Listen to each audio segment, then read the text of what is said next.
Good afternoon, and welcome to the Wednesday afternoon conference call with Trusts Unlimited. This is Jim George speaking. I'm the non-attorney spokesman and facilitator for Trusts Unlimited, and I'd like to thank all of you for taking the time to listen to this call. For those of you that were kind enough to listen last week, I did mention that I was not planning a call for this week, but there's so much going on right now that I thought I should at least get on and do a short call. And again, for those of you calling in for the first time, I would strongly suggest you go to our call of December 14th, which was last week, because you'll get a complete description of the turnkey program we've put in place to assist you, along with a rather lengthy Q&A as well. So there's good information there. But I did, despite the fact that we're very close to Christmas Eve, I did want to go ahead and have a short call, again, because so much is going on. I'm going to try to break this down by section. First is the fact that Iraq is really pushing forward, and they seem to be going global.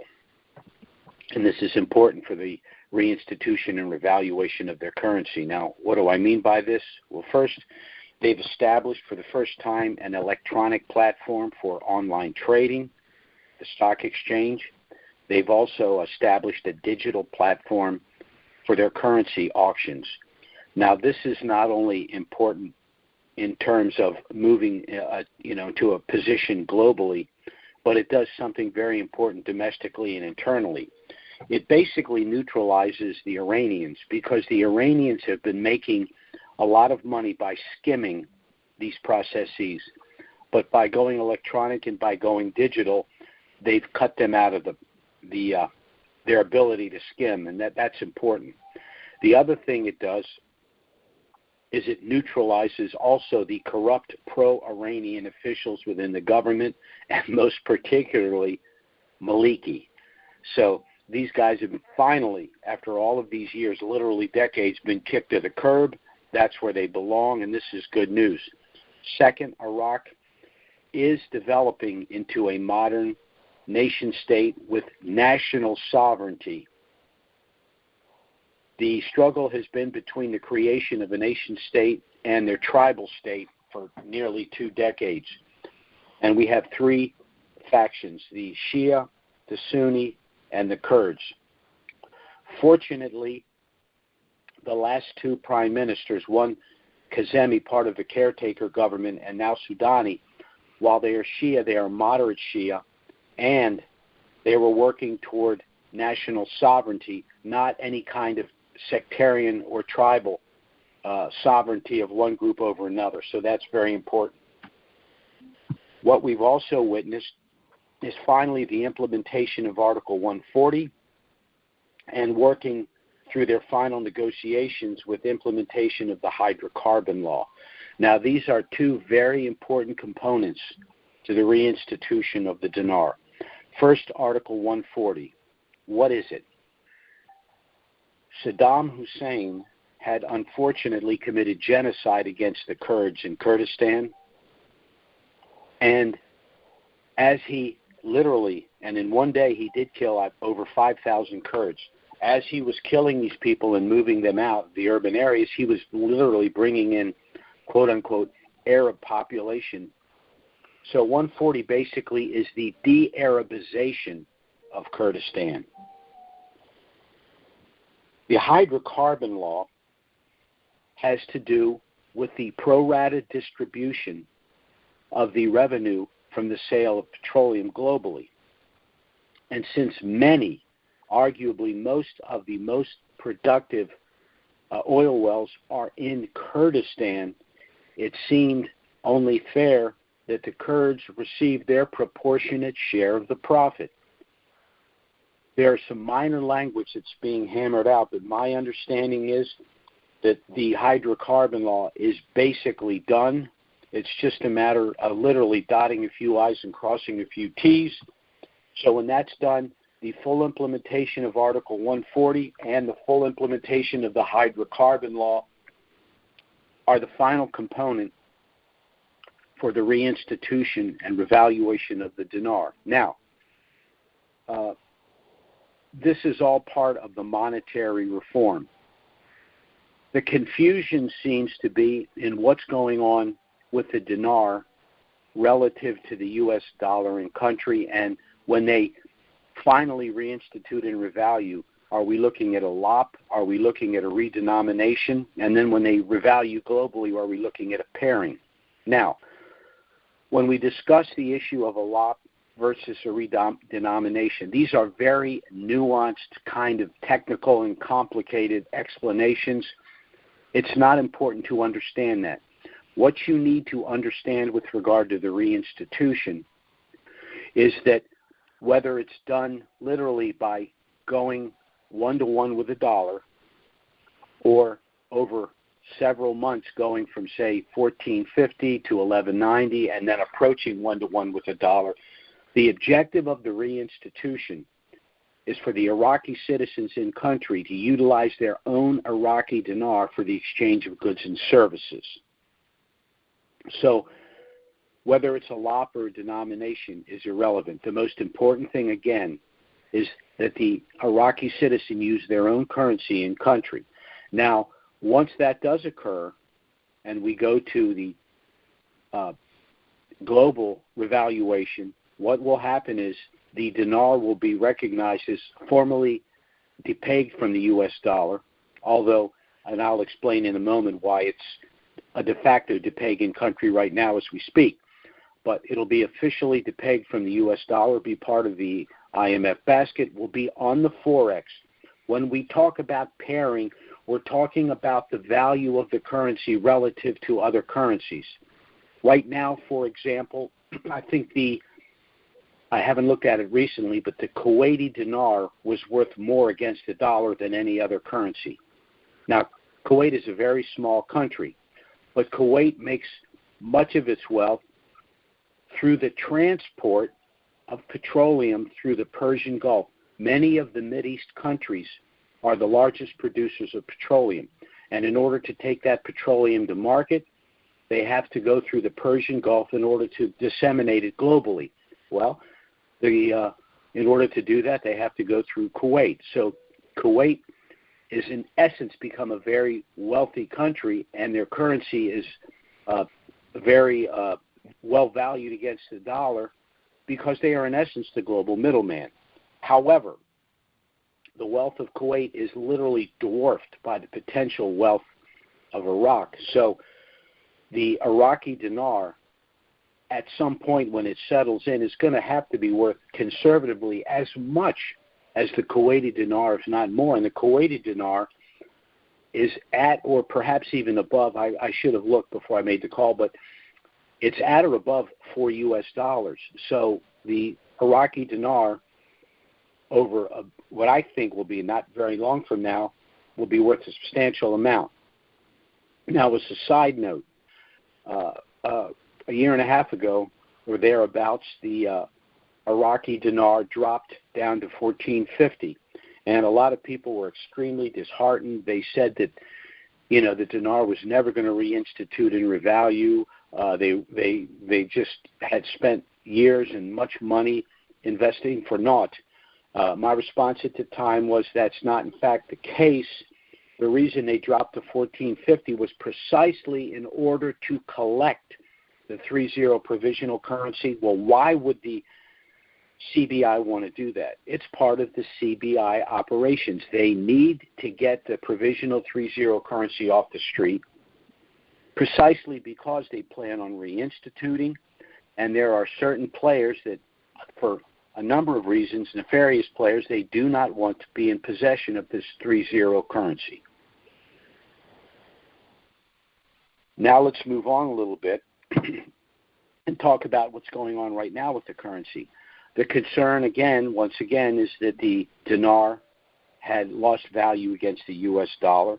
Now the dinar seems to be fluctuating. Well, what does that mean? Why is this happening? In my opinion, this is once again part of the CBI operation, although it's not formal in nature and it's not officially announced. But what I think they're doing is they're beginning a float in country in preparation for the reinstitution of the dinar in country. So it's a de facto float, and we will see where that goes. Now, all of these events, in my opinion, are pointing to the inevitable and in the not-too-distant future reinstitution and then revaluation of the Iraqi dinar. I'll add to that, is it a coincidence that the U.S. Treasury is simultaneously moving to the establishment of their central bank digital currency? I don't think so. As a matter of fact, I think that the Keynesian left, and what I mean by that are the individuals that are, they believe in debt, they believe in the fiat currency. They know that the RV money train is coming down the tracks, and I'm not just talking about the Iraqi dinar. I'm talking about the dong, the rupiah, perhaps even the zim, some of these other currencies. As we move to full, complete Basel III compliance, they want to create a digital currency in order to control that wealth. Now, I'm going to be signing off in a minute. Before I do, I want to give you a little homework over the holiday. You need to Google a couple of things and understand what's going to happen, because it could be happening fast and furious in the first quarter of next year. First is the Hamilton Project. The Hamilton Project has to do with the creation of the digital currency. Also, Cloward, Piven, that's Cloward and Piven, and also Agenda 21. Now, these three are linked. Again, the Hamilton Project has to do with the creation of the central bank digital currency. Cloward and Piven was basically the creation of an open border welfare state. Agenda 21 is the globalist plan for the elimination of all borders, the elimination of personal property, and the creation, along with the Hamilton Project and Cloward and Piven, a guaranteed minimum income. Now, they sell the income as a way to, quote-unquote, equalize things. It's supposed to be something that's compassionate, that allows everyone to have a basic standard of living. Of course, and, you know, a lot of people have a hard time believing what I'm going to say, but I believe it's going to have just the opposite effect. Let me explain to you why. We know just from the pandemic, when people were receiving funds because they were out of work, we saw what happened. They had to print the money, and because people were not working, we had a reduction in the production of goods and services. What does that create? Hyperinflation. So on a larger scale, if we have the majority of the people in the world on a guaranteed income, that means the global production of goods and services and the supply chains that will deliver them to the consumer will reduce substantially. That creates hyperinflation. That creates shortages. So it's not going to work the way they want it to work. So then we have to look to Agenda 21. What's the objective of Agenda 21? To reduce the population to 500 million people. Well, if we're 8 billion now and they want to reduce it to 500 billion, that tells you that the Hamilton Project and Cloward and Piven and a guaranteed income is not to enhance our lives, it's to eliminate the vast majority of us. Don't take my word for any of this. Look it up for yourself. The one thing I will give these globalists and these leftists credit for is they tell you exactly what they're going to do if you simply will pay attention. Now, I mention all of this because, at least in this country, by establishing our Family Asset Protection Trust package, you're going to be able to circumvent a lot of what they're doing, because through this package, you're not only going to enjoy privacy and asset protection, you're going to be able to operate outside the Federal Reserve System, and you're going to be able to circumvent a lot of the things that they're trying to do. So I can't think of a better Christmas present to give anyone than the opportunity to avoid what these people have planned for us. If you've been awake for the last 2 years, you see what's going on. You see what they're trying to do. They don't like us, or they certainly don't want people they don't like to be wealthy and independent. That's why we have these currencies. But the second part of the objective is to make sure that once we go to the bank, once we exchange these currencies for USD, we then are in a position to protect that money and put it in the places where they can't take it from us. That's where we find ourselves today. Now, if the things we've discussed here today are of interest, I strongly suggest you contact us to get our initial no obligation package. Contains everything you need if you wish to proceed, but you're under no obligation to do so. You can review the package, contact us by phone or email if you have any questions. We'll be happy to assist you, and there will be no consultation fee. You can go to our website, which is trusts with an S, unlimitedllc.com. Our email address is trusts with an S, unlimitedllc@gmail.com. And our phone service is 307-274-4122. Again, if you contact us, we'll be happy to send you our package. You can review the package. Contact us if you have any questions. If you wish to proceed, everything you need is included in the package.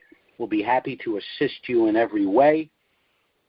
I certainly wish everyone a happy New Year, a wonderful Christmas holiday, and let's just take a little bit of a respite and enjoy our family, our friends, our lives together, and we can plan for the future in the next coming week or so. So goodbye, everyone. I will not be on call next week, although having said that, I might have the need. Certainly if something of a dramatic nature were to happen between now and then, I will certainly get back on the call. But failing that, I wish all of you a very Merry Christmas, a Happy New Year. God bless. Have a great week.